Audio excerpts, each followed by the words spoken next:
Hello there, and welcome back to another Bo&Joe podcast. I'm Bo. I'm Joe. And we're going to be trying out a new format for our show going forward. Mm-hmm. So based on some feedback with others and listening to some of our viewers, we've decided to shorten it down probably to around, I'd say 30 minutes. Yep. Something a little more bite-sized. Mm-hmm. And on occasion, when he and I go longer than we should, we'll just release like a special edition that has the full conversation and kind of give you guys a cliff notes on that. Yeah, director's cut. Director's cut, right. We're also going to aim a little less on the lecture format. Mm-hmm. We're going to try and just go back to what we initially intended for this channel. Just two guys having a conversation about interesting things. Yep. Or what we hope is interesting. Yeah.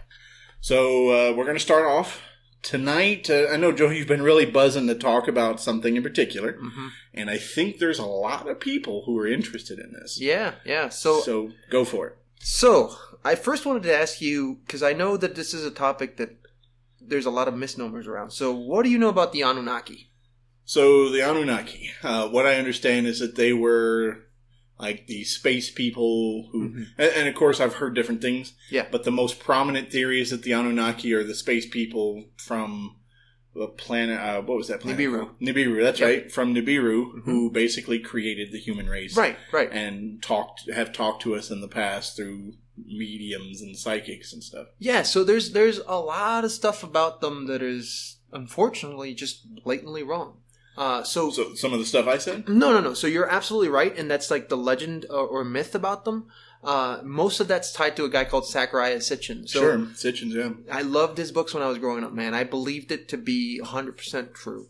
But as an adult, I started looking up at what he actually did, And yeah, he was an interesting dude, but for the most part, he used a lot of, let's just call it artistic lying. Okay. Artistic. All right, so give me an example of something he said, mm-hmm. and then how is that a lie? Well, you just mentioned it. Nibiru. It's not mentioned anywhere. Anywhere? Anywhere. He made it up. So we know that there's, and unless I'm reading tabloids, yeah. I have been seeing I say ads, mm-hmm. totally not ads. Mm-hmm. I have been seeing articles where they talk about, we do suspect there is a massive ninth planet in our system that has a really unusual orbit. So the Egyptians called it the million-year planet. Million-year planet. Right, because the reason why it was called as such was that there's a 36,000 year orbit around the sun. And therefore, time there would be different.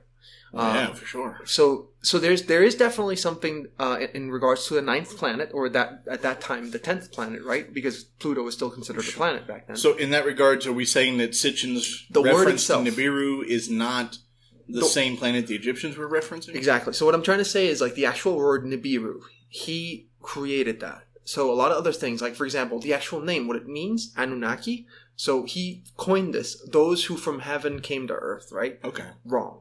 Actually, Anunnaki means from the blood of Anu, or blue blood, or royal blood.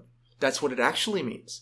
Okay. And there's a lot of misconceptions around the entirety of the subject matter. Now, I'm curious, and I'm sorry to intervene, but you said that he made that word up, right? Mm-hmm. The Anunnaki? Mm-hmm. No, not the Anunnaki, Nibiru. He made up Nibiru. Yeah. So he said that the Anunnaki means the ones from heaven, right? Yeah, so the word itself is not made up by him. What's the origin of the word? The interpretation. So Anunnaki means An. So there's two parts, An and Anu. An is Sumerian. Anu is Akkadian. Okay. Most people call Anu, which is the large god, and An is the origin of the Anu. So Anu and An, same character. It's like Zeus and help me out here. You know exactly what I'm talking about. Roman gods versus Greek gods. Okay, so Jupiter, I think? Exactly. Yeah. So same deal. So think of it that way. So An and Anu is the same as Zeus and Jupiter. So a lot of the things that are attributed to the Sumerians are actually Akkadian. So a lot of the stuff that you hear, a lot of the names, a lot of the stuff we're going to talk about tonight has been kind of misconstrued. But reality of it is the etymology of the word means royal blood or blue blood. Okay. In what language? So the Sumerian? Yes, exactly. Or Akkadian? So yes, depending on how you're looking at it, yes. Okay. All right. But the interesting part about the entirety of Sitchin's work is that it blew my mind open when I was a kid. Sure, I remember him. He did do one thing, and that one thing was bring to light something that nobody ever talks about, which is the actual Sumerian culture. Right. Like in the 1800s, I think it's 1850-something, some archaeologists found in the Mesopotamian Valley all these tablets.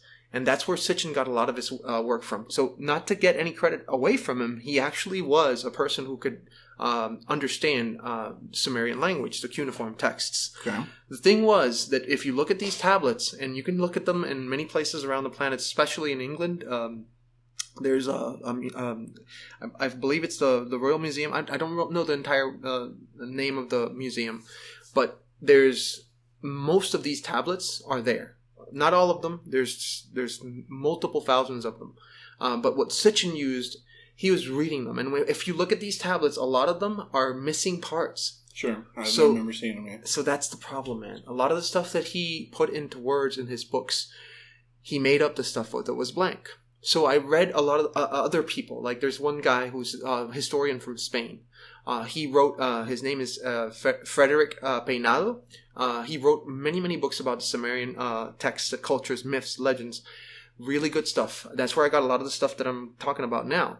And the stuff that he was mentioning is literally the opposite of what Sitchin was doing. So instead of just saying this, and that about Gilgamesh, for example, the Epic of Gilgamesh, when you talk about the mythology of the Sumerian, and then instead of using like artistic language and just filling it in, he would just leave it blank and said, blank, there's nothing there. So this guy actually told you the exact translation. And when you read that and you compare it, man, totally different story in a lot of ways. But there are still some things about the Anunnaki that are borderline magical, man. Like some of the stuff that's mentioned that is actually in both interpretations, I don't know how to explain. And one of these things that for the life of me, I just blows my mind, is something called the Sumerian Kings List. So you've seen this, many videos on YouTube have it, many documentaries, like even in the History Channel you see it. Because there's both stories of this in the Sumerian, Akkadian, and also Babylonian and Egyptian. These are the kings who lived for like thousands and thousands of years. And the thing that's mysterious about it is if you look at this, the two major ones, Egypt and Sumer, they correlate exactly. And the part that's completely out of sight of my realm of understanding is that when you get to the quote-unquote recent history, they're exactly right. So when they're talking about the recent history, like Ramses or whomever you believe in through the late kingdom or middle kingdom of Egypt, the reign of the kings there is exactly right. So I don't understand to the life of me, how can they be getting everything that is modern quote-unquote history correct and everything that's ancient wrong? I don't see that as a thing. I don't understand what you're saying. So what I'm trying to say is, if you look at the entirety of the king's list, the farther back you go, the longer the king's reigns are. So, for example, there's one particular that is, it's just... I remember seeing the list once long ago, and there was a guy on there who was apparently like 10,000 years. Right. There's one that's actually more than that. There's one that's upwards of 36,000 years. So the older they are, the longer their reigns. So basically, they were counted in a thing called shars. So a shar is 3,600 years, one shar. And the way that the Sumerian kings list and the Egyptian kings list calls it, there's one guy, Abu-Gren. So Abu-Gren had a 10 shar reign. That's 36,000 years long. And then once you start getting into the newer, into the newer gods or the newer kings, you see that things are starting to correlate with modern history or quote-unquote modern history. I cannot explain that. And the thing that's even stranger is that you think this same thing, you can see it in the Zohar. You can see, almost everywhere that you look that talks about ancient history, you'll see references to some of these characters. And you can even correlate some of them to match things like Thoth, for example. So Thoth is in there. In the Egyptian kings list. I'm looking at some of them right now. Apparently there's quite a few of them. Yes. And I think this is an interesting side point, but before I get to that, I see there are two guys here who have reigns of 72,000 years. Yeah. One is Allogar, and one is... Actually, there's three of them on here. That in Madurana, and this one's I'm going to butcher this, I apologize. Kinnikin. Mm-hmm. So Anakin, there you go. So my issue with this, right, and I'll let you continue on, but I'm curious as to your thoughts on it. Mm-hmm. How is it that you have 3 rulers who have 72,000 years each? Now just put that aside that one person doesn't live that long. Right. But how is it that you have a time span of 200,000 years where there were no scientific advancements? So you're absolutely right. But here's where it gets really, really interesting. So if I got to get me a shirt that says that. I know, right? That's soon. That's going to be our first piece of merch. Coming soon. So we have to give an overview of what the Anunnaki story actually means. So the way that he wrote it, not just Sitchin, but across the entirety of everything, supposedly there was a group of, and let me rephrase that, Sitchin actually was the one who coined most of this. So I got to be careful. I can't say it in everything. Okay. So according to Sitchin, 445,000 years ago, so let me rephrase that, 445,000 years ago, right, there was a group of folks that came here called the Anunnaki. All right. The reason Aliens. that they... Exactly. So let's be clear. They did not come from this earth. Yeah. So this according to Sitchin. So Sitchin said that these Anunnaki came from Nibiru. Exactly. Does anybody else, in your research, does anybody else lay claim to a different origin for the Anunnaki? So the thing that's weird is there is mention of a planet, but for the most part, a lot of the stuff that he mentions, I can't find. I cannot find in Federico Perenado's work. I couldn't find Nibiru at all. Who's that? The historian, the Spanish historian. The historian you mentioned. Yeah. There's another guy too. I don't want to butcher his name, so give me 1 second. His name is Noah Kramer. How did you butcher that? I mean, that's nowhere near as Federico, what you just said. I had them both mixed up. I'm sorry. The first guy, I can say it in Spanish. It's like those white guy names, man. You got Chad Kramer. Kramer. That's really hard. That's hard to pronounce. Exactly. Kramer. But yeah, so these two dudes actually wrote a word-to-word translation. Okay. And I could not find Nibiru anywhere. So that to me is okay, so where does this come from? That I can't find. I think that was made up by Sitchin. Okay. The word itself was, I think, made up by him. Now, a lot of the other stuff that Sitchin talks about, and back to the story. So these folks that are alien from this planet Nibiru come to Earth 446,000 years ago looking for gold. So the reason for why they were looking gold, and again, according to Sitchin, was that they needed to repair the atmosphere of their planet. So what they first began to do is mine the gold themselves. Gold, yes. Yeah. So here's the other part. There's not really that mentioning about the importance of gold if you actually read the proper translation. So that's another misnomer in regards to the Anunnaki. The idea that they were completely and utterly, obsessed with the gold. That's not true. So that's another thing that I think is, again, Sitchin. Now, before you go on, why do you think that's not true?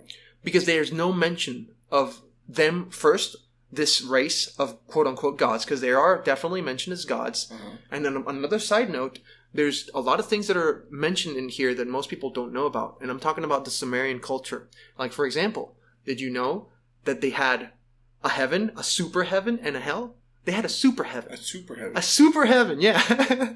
All right, well, I'm kind of want to put the rest of your research on hold. Let's talk about super heaven. So super heaven is where the enlightened ones are, the high archons would, let's just call the upper echelons of gods. Okay. And you remember when we talk about these gods, are little g's, right? The little g's would be the heaven, and the big g's would be the super heaven. That's how it always goes. Super heaven. Huh? I know. Super heaven. Wow. Another thing that a lot of people don't know about why vampires. Is there no super hell? No, there's no super hell. But why isn't there? There's actually something that I could not explain about hell, though. In the Epic of Gilgamesh, and this is again coming from these guys that I told you, Peinado and the other dude that I thought was Kramer. Really? Yeah. He's I know. Peinado and that other guy with the hard to pronounce name. Wow. Go ahead. So they translate the Epic of Gilgamesh word for word. And I loved that book when I was a kid, by the way. Never read it. So it's the oldest story known to man. It's a work of fiction, but it includes a lot of interesting things that can be attributed to the hero's journey, as it were. So amongst the things that happens, there's this character, Gilgamesh, which is a king, and then Enlil, and Enki, and a bunch of other stuff. But what happens is they have to go to hell in search of these quote-unquote mysterious artifacts. And the thing that's not, and I for the life of me, it's one of those things that I'm going to always have as a mystery, is that they never mention that part. Because when they get to the description, because there's one part where he's able to channel himself, like, so Gilgamesh goes to look for Enlil in hell, and he gets him out. And when he gets, Enki, and he gets, Enkidu. He's got to be specific, because Enki is a god, Enkidu is the it's a thing made by a god. So Enkidu, you can think of him like a anthropomorphized, like a golem. Exactly. So it's something created by Enki. But so Enkidu is in hell. He comes out, and Gilgamesh talks to him and tell me what you saw. Did you find it? And after that, it's blank. So there's no mention of actually what they were looking for. And for me, that was like, oh my God, what the hell were they looking for in hell, you know? But anyways, back to the point. Vampires. That was the first origin of vampires. You ever heard of the story of Lilith? And sure. So Lilith, you know where Lilith actually comes from? Sumeria. It's insane. Like, I started seeing all these weird, insanely strange things that I would never attribute to Sumeria. Like, specifically the vampire thing. I mean, how in the heck is vampires tied to a 6,000-year-old culture? Yeah. And so a quick summary on that is Lilith, in regards to the Sumerian myths, has this situation, right, where very similarly to what we read in the book of Genesis. And also you see the same thing in the Torah. So in the Judeo-Christian Are we talking stories. About like the forbidden apple / Yeah, so Lilith, for the people who don't know, was the first bride or partner of Adam. Right. And she willingly leaves. So she was not cast out as the Adam and Eve. She left. And then she meets a guy, by the name of Samael. And they start, falling in love, blah, blah, blah. And then she becomes like this, like, super duper, I love demons. Succubus. Yeah, exactly. In the end, she turns into a succubus. And after that, she turns into, how do you say? She chases kids. But then after that, it's weird. Like, she starts looking for children and capturing and consuming. Yeah, long story. It's like a movie, what is it, Insidious? Yeah. She goes after kids? Exactly. But here's the weird part. She starts having sons and daughters. And those were the first vampires. And that story comes from Sumeria. Okay. I was like, mind blown. Well, I mean, the idea, if I'm being honest, like the idea of something that sucks your blood is kind of a universal fear. I mean, you think you got the, I say your people, and I don't mean in a derogatory way, but your people Chupacabra. have like the Chupacabra. Yeah. Yeah, I mean the Latin folks. Make sure I specify that. That's fine, I don't care, man. But you notice recently the Chupacabras, they've been finding things that are doing exactly what they've always said Chupacabras have done. Really? Yeah. They look like really skinny dogs. Their tail is a little weird, pointy. It's... Yeah. Like a crypto creature. It's a real thing. Wow. They have a different name now. I don't think they're actually called Chupacabra anymore. Because chupa means like suck. Yeah. The goat sucker, basically. That's what it translates to. I mean, it's a funny thing. I mean, I know, but that's actually the actual translation. No, I believe it. But I mean, when I read that, I'm like, vampires are traced to that? Wow, yeah. Oh, so thank you. Our producer just showed Joe a picture of that said dog. Oh my God. I call it dog. I don't know if it's actually canine in origin or what, but I don't know. I think that kind of myth makes sense. Yeah. From race to race, from origin, from location to location. So cryptozoology is a whole nother ballgame. We got to definitely get into that. No. I'm really curious. So I'm genuinely interested. So I find it interesting that there's a heaven. Okay, great. That works out for me. Super heaven. But then there's a super heaven, and in my Judeo-Christian form brain, I see super heaven as heaven, but with like Walmart. It's the VIP and area. Everything is free. But I'm also really interested by the fact that there's only a hell. Yeah. There's not a super hell. Nope. So I find it interesting that there's a heaven and a super heaven, and there's not that cross correlation. I know. So I'm curious, what's the difference between the two? Do you ever see anything about it? The only thing that I saw between super heaven and heaven is that the heaven is the place where the lower gods go. In other words, where you see the lower G's, the gods with the lower G's. So to understand that, you have to first think or understand what happened. So the Anunnaki, I guess you could call them the higher gods, or the archons, or the above everything. Like the big G's. Yes, exactly. Yeah. And then below that, there's a variety of different things. So to understand what happened very quickly, what was said by Sitchin was that they first, when they got here, they brought another race with them, or they manufactured something that had nothing to do with anything on the planet. And the name reptiles. No. So the name of that race was the Ijiji. The Ijiji was a race brought on here to do the mining of gold because they were sick and tired of doing it themselves. Because remember, if you go by Sitchin, 446,000 years ago, that's when they actually got here. Okay. So they spent hundreds of thousands of years working. So they were tired of that, so they manufactured the Ijiji. What happened was the Ijiji had a huge revolt. They rebelled against the creators. And they were cast down almost to the brink of extinction. When that happened, they created another race. So what would the Ijiji look like?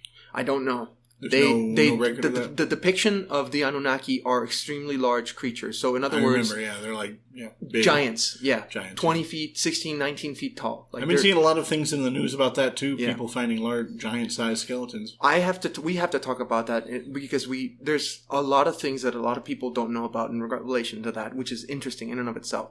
But the Ijiji, man, what happened after? So let's fast. That sounds like a voodoo guy. Yeah, right. You said the Ijiji, man. Ijiji. I think I have a Halloween idea. There you go. I don't know. I mean, it's not really well described. I can only tell you one thing is that they were a lower life form, not a lot of intelligence, and what they realized, the Anunnaki, was that they needed to create something that had a higher amount of intelligence, but that would be... like a lower willpower. Yeah, so they could be manipulated enough to become slaves that wouldn't rebel. And is that where humans came in? Exactly. Well, so that's what Sitchin says. 266,000 years ago, they take their own gene pool, and they take Homo erectus, and they make Homo sapien. Okay. So, in other words, 266,000 years ago, this race of Anunnaki giants does the split, and then we get the lower level of gods, the small g's. So, this is ironic.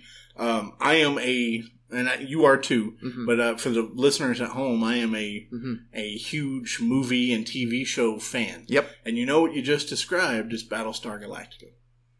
I've never seen that. Yeah, so Battlestar Galactica, I don't want to ruin it for anybody that's somehow still in the middle of watching. Sorry. But like that is 100% that story. Wow. So... Wow! Yeah. So I find that incredibly fascinating. There's a lot of correlation. So now you got to watch Battlestar Galactica. I know, I have to, man. It's actually worth it. So. I've heard many people say I can't. Yeah, I'll have to watch it. You should. Yes, I kind of want to rewatch it. So anyway, I mean, it's probably on Netflix. I'll check it out. Maybe, but yeah, go on. So the Ijiji, then the Homo sapiens. So the Ijiji, then humans. Check this out. So Sitchin says that Homo sapiens was made as a sterile creature. So in the beginning, humans were sterile. They couldn't replicate. They couldn't do anything. After a few thousand years, they realized that they weren't growing a scale, so they needed to make them mate. Okay. So once they started mating, things got out of hand, and he describes what happens, like pretty much no work was being done. You can imagine everybody discovered what they can actually do, and hence the idea of what happened with Adam and Eve, as they were cast out of the great paradise because of understanding what they were. Knowledge, yeah. No, nakedness. Sex, basically. Yeah, right? Because they understood what they really were. And there's so many correlations between the Anunnaki story, the Judeo-Christian theology, and a lot of different other cultures' religion as well. But what blows my mind is what happens after. So the idea of Sitchin is fantastical, it's romantic, but it's not really real. Most of it's fiction. So what do these tablets say in response? So the tablets is where stuff gets really freaky. Things that I cannot understand. First and foremost is the King's List. I can't understand it. I don't think we ever will. I mean, seriously. It's got to be hyperbole, right? That's what everybody says, but why what would bring a civilization that documented everything meticulously? And I'm saying everything. Sure. Like arguments, I'm not kidding about this, bro. I understand. Like they were literally writing about arguments. Yeah. So they document everything, right? I've seen some of the stuff, So why So I have an answer for the question that you're trying to ask. Yeah. Your question is why would they have written down that one guy ruled for 72,000 years when they were very clear about writing every detail? Exactly. What if, and I say this based on an understanding of human nature, and while we're saying that potentially these guys are not human, but I say this with that concept in mind. What if they didn't want the people, the governed body, to believe that their leader was mortal? That's so. You stumbled on one of the most, I guess you could say, believed stories. Yeah. That the realization of the idea of a deity was more important, and therefore what they were doing was trying to say this family reigned for 1,000 years. Yeah. So that's usually what most of the archaeologists and anthropologists would claim. I would think that too. Right. But the part that you cannot underestimate in any way, shape, or form is that when you start getting into the new, quote-unquote, new history, none of that's seen. And you have the same thing. So what do you mean by new history? Let me explain. So when we have different races, when we have different kings, right? We have a son and a father. They still separate them in the new kingdom. What do you mean? So if, for example... When you say separate... So let me just use an example, and this is not part of it, but I'm just going to use it as part of explanation. If we were talking about Akhenaten, which was a pharaoh, a king, and then his ancestor, Tutankhamun, they would both be identified independently, even though they come from the same lineage. So if the logic of the anthropologists and the archaeologists and what you just claimed right now holds true, then that should have not been done, because both reigned for about 50 years combined. So instead of putting Tutankhamun and Akhenaten, you would have just had the reign of blah. So that's where the logic falls. Well, that's what you said. That's modern time, right? So that's not 400,000 years ago. It's not 200,000 years ago. That's 15,000 years ago. Now, the stuff that gets even stranger is when you start getting into the details of what happened. And the details of what? So when we talk about things that came from Sumer, we are talking about almost everything we know, because mostly everybody knows the wheel came from Sumeria. Sure. But there's much, much other things that came from Sumeria. Most of the technology that we know of today as quote-unquote civilization. Like like civilization. Like agriculture, agronomy, all that stuff. Wait, it came from nothing. So, let me rephrase that. That civilization of Sumeria basically exploded. And it's still a mystery of how we went from hunter-gatherers to a full-fledged civilization.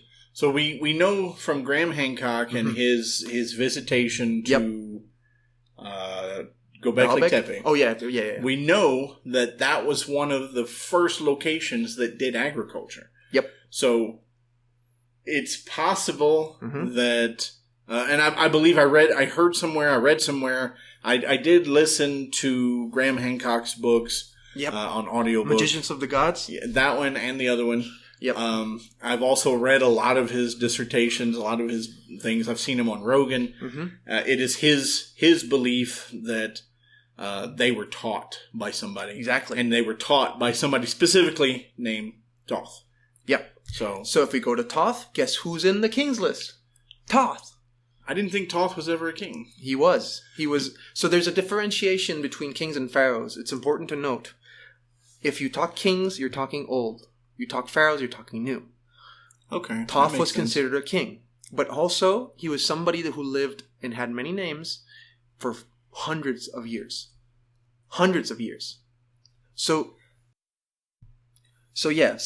we're talking about hundreds of years of one guy. And before him, you have many other characters that are mentioned across a variety of different religions and myths and legends. Methuselah is also in there. Has different names. The grandfather of Noah.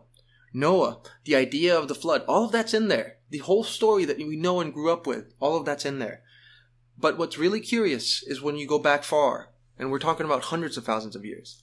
And back to Graham. What are the names of these tablets that you were talking about? The Sumerian tablets? They're called the Sumerian tablets? Yeah, they have numbers, like tablet 1, tablet 3, tablet 4. That's what, if you read Peinada's work, he basically mentions in tablet 4, you have blah. And he goes line by line. And when there's blanks, he basically just says blank, cannot read, cannot interpret. Well, you've given us a lot to think about, I think, and I think our users, if they've never heard of these tablets, they can now go and check those out.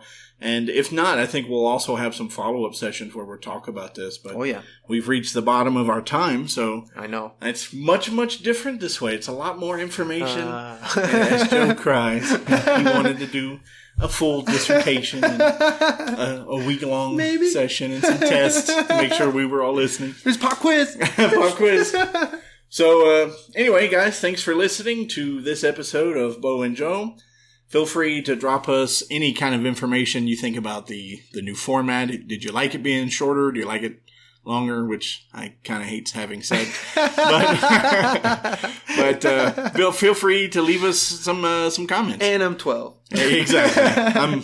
I'm always 12 in that regard. But thanks for listening. I'm Bo. I'm Joe. And we'll talk to you guys next time.